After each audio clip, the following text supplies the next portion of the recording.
Début août 1987, à Philadelphie en Pennsylvanie, aux États-Unis, le propriétaire d'un immeuble d'habitation d'un quartier populaire au nord de la ville est alerté par les locataires que des odeurs nauséabondes se dégagent d'un des appartements de l'immeuble. Le 9 août 1987, il se décide à aller voir ce locataire pour avoir quelques explications. Arrivé sur place, il constate très vite ces terribles odeurs et frappe à la porte de l'appartement en question. Cet événement allait être le point de départ de l'arrestation d'un des tueurs en série les plus terrifiants de l'État de Pennsylvanie. Bonjour à toi, âme innocente, je suis Azazel, l'archange des ténèbres. Je suis venu dans ton monde pour sonder le plus sombre de l'âme humaine. Aujourd'hui, je vais donc te raconter l'histoire terrifiante d'Harrison Graham, surnommé le Cookie Monster Killer. Mais avant que je ne débute ce récit, suis ton destin et abonne-toi à cette chaîne. L'heure est maintenant venue de plonger avec moi dans les abîmes.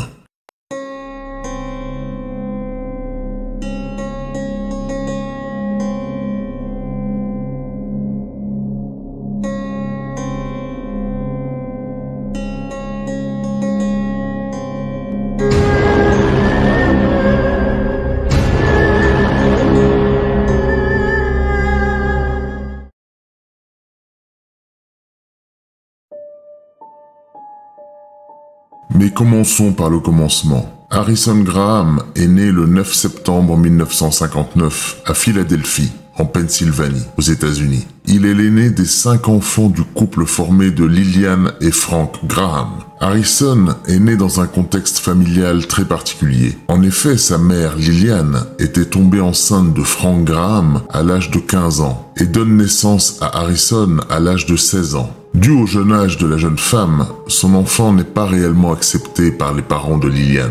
Néanmoins, les 2 premières années du jeune Harrison se passent normalement. Sa mère dira plus tard que le jeune Harrison était plein de vie et d'énergie. Il était un bébé heureux et couvert d'amour par sa mère. Nous avons très peu d'informations concernant son père, Frank, mais il était aussi extrêmement jeune au moment de la naissance du petit Harrison. Malgré tout, cet amour que ses parents lui donnaient n'était pas suffisant. Au bout de 2 ans, le service de protection de l'enfance de la ville de Philadelphie décide d'intervenir, constatant que les parents de Harrison étaient incapables de survenir aux besoins de l'enfant. En 1961, Harrison intègre donc le système de protection de l'enfance, nommé le Foster Care. Le Foster Care est un système dans lequel un mineur est placé en foyer ou en famille d'accueil agréé par l'État lorsque celui-ci constate des manquements ou des violences de la part des parents biologiques. Depuis la création du Foster Care, ce système est très fortement critiqué aux États-Unis. De nombreux cas de maltraitance ont été observés dans les familles d'accueil et de nombreuses critiques ont été formulées au fil du temps sur le processus de sélection des familles d'accueil. Malheureusement, lorsque Harrison intègre ce système à l'âge de 2 ans, il va subir de plein fouet les abysses de ce système. En effet, entre l'âge de 2 ans et l'âge de 7 ans, Harrison va passer de famille d'accueil en famille d'accueil, subissant au passage des violences et des maltraitances. Les psychiatres qui étudieront son cas plus tard diront que son passage en foster care, à l'âge où l'enfant se construit, a été un des éléments clés qui ont eu un impact sur son état mental futur. Attention, je ne souhaite en aucun cas justifier les actions futures de Harrison Graham de par les maltraitances qu'il a subies durant son enfance. Je ne fais que mettre en lumière des faits qui ont dû contribuer à construire sa personnalité future. Mais reprenons. En 1966, alors âgé de 7 ans, Harrison Graham est finalement placé dans la famille Williams, dans laquelle il trouvera finalement une véritable stabilité. En effet, sa mère adoptive, Pauline Williams, était très attentionnée et aimante envers le petit Harrison. Parallèlement, Pauline Williams, sa mère adoptive, va autoriser Harrison à reprendre contact avec sa mère biologique, Lillian Graham. Et c'est ainsi que Lillian reviendra progressivement dans la vie de Harrison.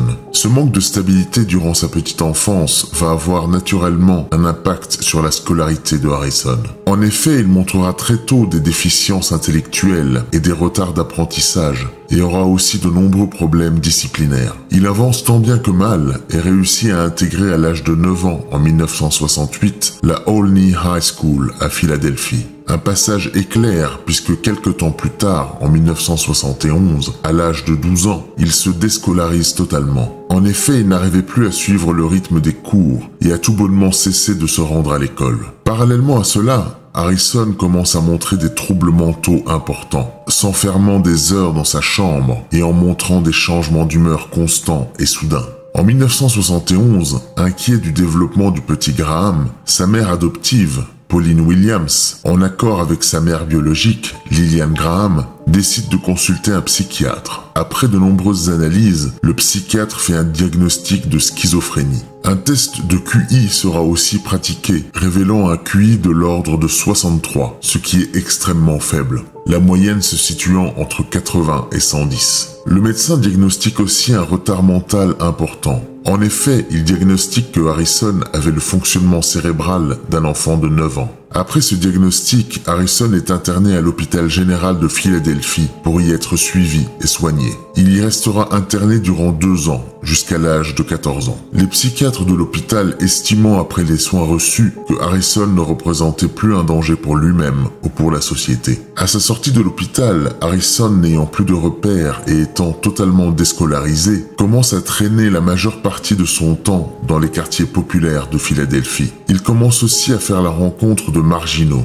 Il dira plus tard que c'est dans ces quartiers qu'il se sentait le mieux, qu'il se sentait enfin chez lui. Quelques mois après sa sortie de l'hôpital, il fait la rencontre dans la rue d'un proxénète. De jour en jour, Harrison, impressionné par son aura, va se rapprocher et passer de plus en plus de temps avec lui. Ce proxénète, dont Harrison ne révélera jamais l'identité, va progressivement prendre Harrison sous son aile, l'initiant à l'alcool et à la drogue. Harrison dira plus tard que pour la première fois, il ressentait un amour véritable pour quelqu'un et qu'il se sentait aimé en retour. Ce proxénète sera malheureusement une rencontre toxique pour Harrison, malgré le fait qu'ils auront une relation amoureuse homosexuelle. Celui-ci va aussi profiter des déficiences intellectuelles de Harrison pour abuser de lui et le faire travailler dans la rue. Il se montrait aussi extrêmement violent envers lui. Harrison, totalement sous son emprise, subissait ces violences sans réagir. Comme vous l'imaginez, sa schizophrénie n'aidant pas, son état mental se détériore de plus en plus chaque jour. Durant les séquences de violence, il trouvait du réconfort auprès du seul ami qu'il avait, une peluche Cookie Monster que sa mère adoptive lui avait offert durant son enfance. Le Cookie Monster était une peluche qui se basait sur le personnage principal d'une émission de télévision pour enfants appelée One Sesame Street, diffusée à la même période aux États-Unis. Cette émission a aussi été diffusée en France sous le nom de 1 rue Sésame, et le personnage s'appelait en France Macaron le Glouton. Cette peluche du Cookie Monster était le refuge véritable de Harrison. Durant cette même période, Harrison commence aussi à montrer des excès de violence, suivis de périodes durant lesquelles il était doux comme un agneau. Cette période de la vie de Harrison va durer 2 ans, jusqu'en 1975. Harrison a alors 16 ans. Durant l'année 1975, sa mère biologique, Lillian, se rend compte de la vie que menait son fils Harrison et se rend compte aussi de la décrépitude de son état mental. Elle décide d'intervenir. Elle réussit à le convaincre de couper avec ses fréquentations et de rentrer chez elle, ce qu'il fera. Au bout de quelques semaines chez sa mère, Harrison semble retrouver un semblant de stabilité. Ses sautes d'humeur se font de moins en moins fréquentes et il trouve la foi chrétienne en intégrant la communauté religieuse de sa mère. Il en devient même un membre très actif. Après son retour chez sa mère, il décide aussi de trouver un travail. Et c'est ainsi qu'il commence à travailler dans le bâtiment. Harrison semblait enfin s'être intégré quelque part, avoir trouvé la voie de Dieu et avoir mis son passé difficile derrière lui. Après 4 ans à travailler dur, Harrison commence à avoir une expérience solide dans le bâtiment et commence aussi à avoir des revenus stables. En 1979, à l'âge de 20 ans, il décide de voler de ses propres ailes. Il quitte donc la maison de sa mère et va s'installer dans un appartement d'un quartier populaire du nord de Philadelphie. Ce quartier était connu pour être le repère des proxénètes et des vendeurs de drogue. Dès son aménagement, Harrison devient très vite apprécié de ses voisins. En effet, il était souvent celui qui était appelé pour venir aider pour des travaux dans leur maison. Il était aussi très apprécié des jeunes du quartier, jouant très souvent avec eux au basket et faisant d'autres activités en leur compagnie. Mais tout n'était pas rose. Sa soudaine solitude le mène très vite à plonger dans l'alcool et la drogue. Et au fur et à mesure, au cours des années qui vont suivre, il se remet à sortir et à fréquenter des marginaux et des trafiquants de drogue. Comme vous vous en doutez, la drogue et l'alcool n'aura pas un impact positif sur son état mental. Au fil du temps, l'état mental de Harrison va se dégrader et ses variations d'humeur vont revenir de plus belle, avec des séquences de plus en plus violentes. Durant cette période, il va aussi faire la connaissance d'une jeune femme appelée Robin de Chazor. Très vite, ils se trouvent des points communs et décident de se mettre en couple. Un couple dont les moteurs principaux étaient la drogue et l'alcool. Harrison se trouve très vite dans un cercle vicieux sans voie de sortie. En 1982, sa mère ayant remarqué la détérioration mentale et physique de Harrison et lors d'une visite chez lui un jour, l'ayant surpris en train de se droguer en compagnie de Robin, elle décide d'intervenir une nouvelle fois. Elle réussit à le convaincre cette fois-ci de consulter un psychiatre, ce qu'il accepte de faire. En 1982, Harrison va donc consulter un psychiatre pour la seconde fois. Cette consultation va révéler une réelle aggravation de l'état mental de celui-ci. Une révélation qui devient même extrêmement inquiétante. En plus de sa schizophrénie diagnostiquée lorsqu'il était plus jeune, le psychiatre va cette fois-ci diagnostiquer un trouble de la personnalité multiple très avancé. Généralement, ce trouble se développe après un traumatisme profond. Dans le cas de Harrison, il est difficile de donner un point de départ à ce trouble. Selon les psychiatres, il a sûrement dû être lié à la période qu'il a subie durant son adolescence avec le proxénète. Mais il n'y a aucune certitude à ce sujet. Quoi qu'il en soit, ce trouble se caractérise par la présence de deux ou plusieurs personnalités distinctes chez une personne. Chaque personnalité pouvant avoir son propre caractère et même son propre nom. Pour le psychiatre, Harrison ne pouvait en aucun cas simuler ses personnalités. En effet, son intelligence très limitée ne le lui permettait pas. Après quelques séances, le psychiatre finit par identifier 3 personnalités distinctes, que voici. Il y avait d'abord Harrison, qui se surnommait aussi Marty. Celle-ci était la personnalité principale de Harrison. Marty était un homme gentil, hétérosexuel, bon chrétien, qui aimait sa mère et aimait aider les autres autour de lui. Marty était celui qui était amoureux de Robin de Chazor. Sa seconde personnalité se nommait Junior. Junior était un enfant. Il aimait jouer avec les autres enfants du quartier. Il aimait plus que tout son ami de toujours, le Cookie Monster. Selon le médecin, Junior était la personnalité refuge de Harrison, lorsque le monde devenait trop dur à comprendre pour lui. Et enfin, il y avait une troisième personnalité, très sombre celle-ci. Cette troisième personnalité était Frank. Frank était haï par Marty et Junior, car comme Harrison le dira plus tard, il utilisait beaucoup de gros mots. Frank était homosexuel et était extrêmement violent. Frank se révélait le plus souvent lorsque Harrison avait bu ou pris de la drogue. Frank détestait la petite amie de Marty, Robin de Chazor, et n'hésitait pas à l'agresser verbalement et même physiquement. Après ce diagnostic très inquiétant, le rapport se conclut en disant que malgré ses déséquilibres mentaux, Harrison Graham ne représentait aucun danger pour lui-même ou pour la société. Il est cependant maintenant considéré comme handicapé par l'administration américaine et reçoit une pension d'invalidité de $300 par mois. À cette même période, il arrête aussi de travailler dans le bâtiment. Il restera quelques mois de plus dans son appartement actuel avant de déménager dans un appartement plus en adéquation avec ses revenus au 1631 North Street à Philadelphie. Cet appartement était totalement insalubre et dans un quartier encore plus mal fréquenté que son ancien appartement. Mais c'est le seul appartement qu'il avait trouvé dont il pouvait payer le loyer. Robin de Chazor, sa petite amie, aménagera chez lui quelques mois plus tard. Dès son emménagement, l'environnement de son nouvel appartement allait très vite avoir une influence sur lui. Très vite, son appartement devient un lieu de consommation de drogue, Harrison se faisant l'intermédiaire entre les dealers et les clients. Il avait même construit, avec l'aide de ses voisins, un point de distribution de drogue au travers d'un des murs de l'enceinte de l'immeuble. Durant les quelques années qui vont suivre, Harrison va sombrer tant physiquement que mentalement. Ses excès d'alcool et de drogue vont aussi le rendre chaotique et agressif. Frank, sa troisième personnalité, devenait de plus en plus présente et prenait le contrôle de plus en plus longtemps. Et inévitablement, comme vous vous en doutez, ce qui devait arriver arriva, et le monstre allait faire surface et déchaîner sa violence.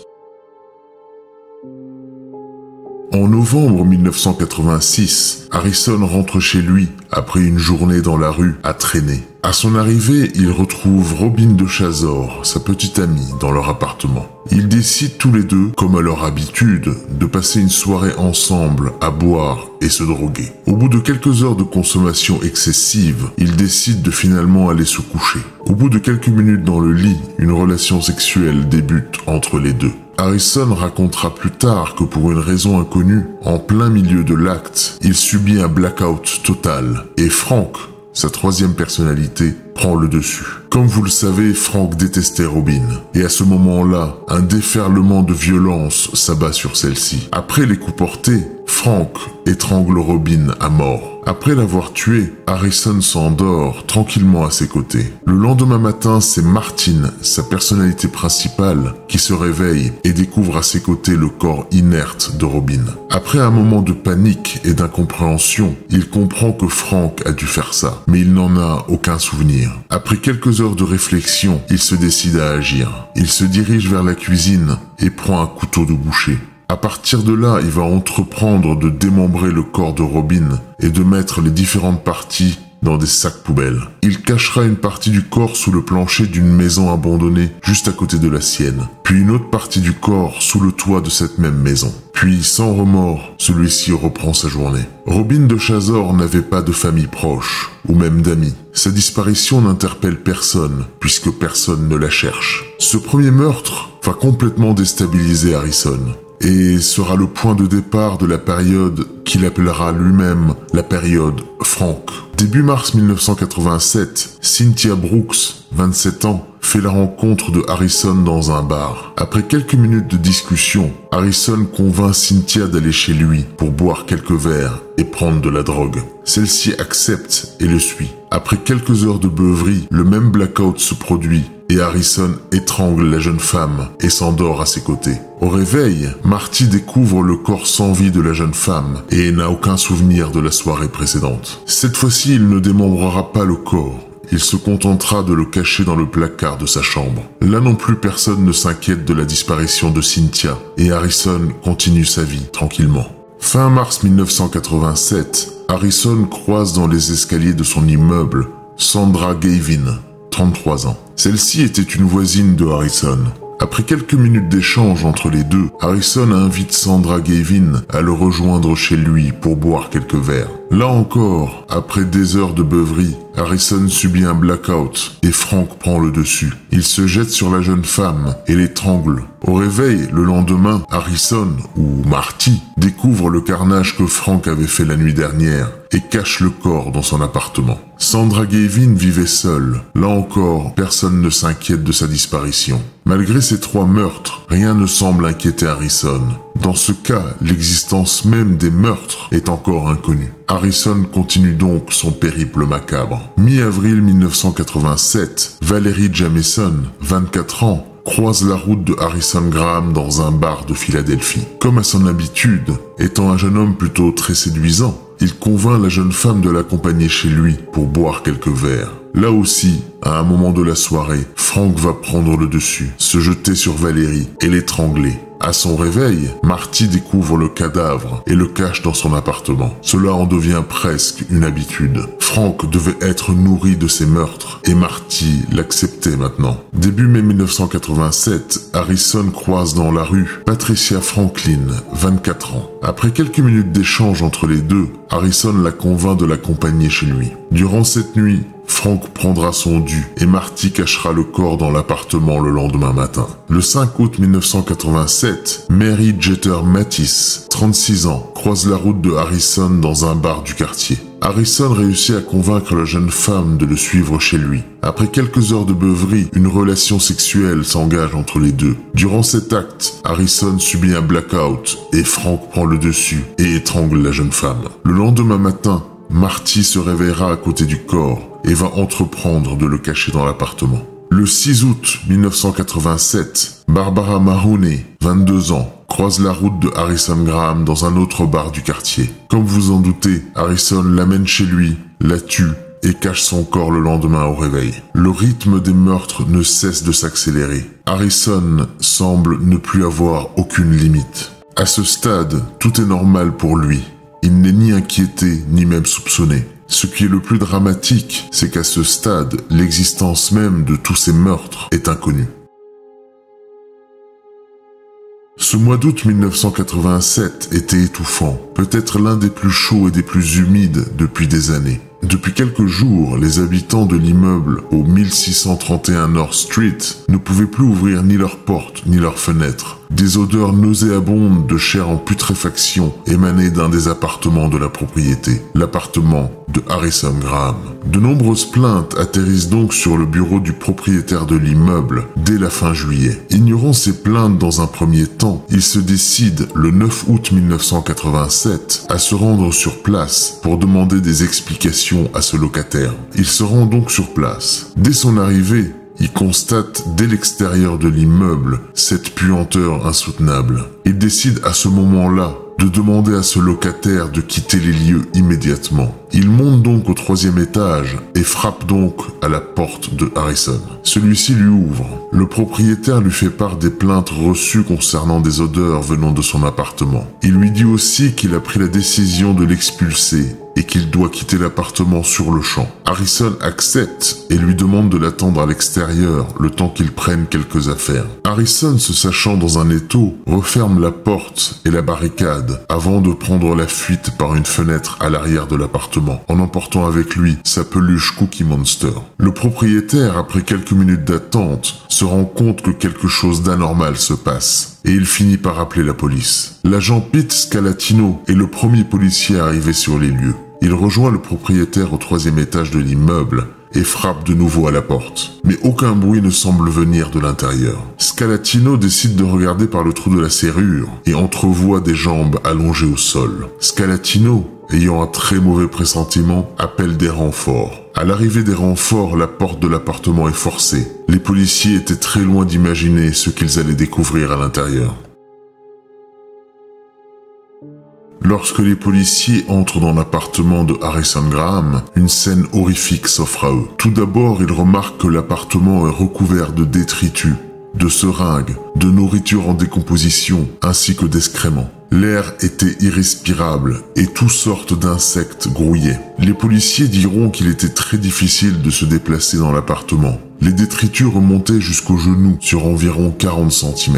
Sur les murs de l'appartement, les policiers découvrent des inscriptions et des dessins marqués avec des excréments, mais aussi avec du sang. Le contenu exact des écritures et des dessins ne sera jamais divulgué par la police. Les policiers se dirigent ensuite vers les jambes qu'ils avaient vues au sol à travers le trou de la serrure. Ils découvrent le corps d'une jeune femme en décomposition. À côté du corps, il y avait un tas de détritus d'où émanait une odeur de putréfaction. La police déblaye ce tas d'ordures et découvre en dessous un autre corps de femme en décomposition. Sous ce deuxième corps, il trouve un troisième corps dont il ne restait plus que le squelette. La police continue ses recherches et arrive dans la chambre à coucher de Harrison. Dans la chambre, sous un tas de détritus, ils découvrent un quatrième corps enveloppé dans un drap. Ils trouveront un cinquième corps sur le lit de Harrison, caché entre deux matelas. Ce corps était tellement aplati qu'il ne faisait aucun doute que Harrison continuait à dormir sur ce lit depuis des mois. La police trouvera un sixième corps dans le placard de la chambre, enveloppé dans un drap. Ce n'est que quelques jours plus tard qu'ils découvriront le corps de Robin Deschazor dans la maison mitoyenne, sous le plancher et sous le toit de celle-ci. Après une rapide enquête de voisinage, la police identifiera très vite le nom du locataire. Il s'agit de Harrison Graham. Celui-ci ayant pris la fuite, une chasse à l'homme débute donc avec des appels à témoins. Durant les jours qui vont suivre, Harrison sera vu successivement dans un fast-food, dans une station de lavage auto, un arrêt de bus et une soupe populaire. Mais à chaque fois que la police arrivait sur place, le suspect avait fui. En parallèle de la chasse à l'homme, l'identification des corps commence. Celle-ci ne fut pas facile, puisqu'aucun avis de recherche n'avait été émis. Après des jours d'enquête, ils finissent par identifier les victimes. Concernant le squelette trouvé, ils furent même obligés de faire appel à un spécialiste de la reconstruction faciale pour identifier Patricia Franklin. Totalement au pied du mur et n'ayant aucun endroit où aller, Harrison se décide donc à appeler sa mère le 15 août 1987 pour lui demander son aide. Lillian, sa mère, réussit à le convaincre de se rendre à la police pour ne pas aggraver encore plus son cas. Harrison accepte. Il se rend donc à la police dès le lendemain, le 16 août 1987, et est tout de suite arrêté et placé en garde à vue. Durant les jours qui vont suivre, Harrison sera interrogé par la police. D'abord très calme et niant toute implication dans les meurtres, il finit par tout avouer en rédigeant une lettre de 10 pages de confession. Il racontera comment, à certains moments, il ressentait un blackout avant que Frank ne prenne le contrôle et ne tue les femmes. Il déclare aussi que Frank, je rappelle que Frank est une de ses 3 personnalités, se promenait souvent la nuit dans l'appartement et abusait des cadavres des jeunes femmes. Oui, vous avez bien entendu, c'est charmant, n'est-ce pas ? Après ses aveux, Harrison est inculpé de 7 chefs d'accusation pour meurtre au 1er degré. Celui-ci ayant fait des aveux complets, demande, fait rarissime, à renoncer à son droit d'avoir un jury à son procès et de dépendre totalement de la décision du juge, le juge Latrone. Le procès de Harrison Graham débute le 7 mars 1988 et de nombreux témoins viendront se succéder à la barre pour témoigner de la violence d'Harrison. Les psychiatres de Harrison seront aussi appelés à la barre pour témoigner. En mai 1988, le juge Latrone, peut-être touché par son histoire, décide de rendre un verdict très surprenant. Il déclare Harrison Graham coupable des 7 chefs d'accusation pour meurtre et décide de le condamner 6 fois à la peine de mort, mais sera condamné à la prison à perpétuité pour le meurtre de Robin DeChazor, puisque celui-ci était le premier et qu'il n'avait donc pas d'antécédents menant à des circonstances aggravantes. Mais l'originalité de la sentence est que Graham devait d'abord purger sa peine de prison à perpétuité avant d'être exécuté. En d'autres termes, il ne serait jamais exécuté. Malgré un recours en appel des familles des victimes, Harrison ne sera jamais exécuté, puisqu'une loi de 2002 de la Cour suprême des États-Unis interdit l'exécution de tous les criminels mentalement retardés, et Harrison rentrait clairement dans cette catégorie. Harrison Graham est toujours en vie actuellement et purge sa peine dans la prison d'État de Pennsylvanie. Il est considéré comme un prisonnier doux et très obéissant. Il est même redevenu un chrétien pratiquant. L'esprit de Harrison Graham était et restera un mystère que personne ne réussira jamais à percer. Voilà, âme innocente, la terrifiante histoire de Harrison Graham, surnommé le Cookie Monster Killer, ou comment l'histoire d'un esprit dérangé, cabossé par le système et par la rue, est devenu au fil des ans un monstre sanguinaire sous les airs d'un ange innocent. L'histoire de Harrison Graham a marqué et continue de marquer les esprits à Philadelphie et dans tous les États-Unis, de par son étrangeté. N'hésite pas à me faire part de tes remarques dans les commentaires de cette vidéo. Pour ma part, je te donne rendez-vous très bientôt pour une nouvelle histoire terrifiante. À très vite dans tes cauchemars.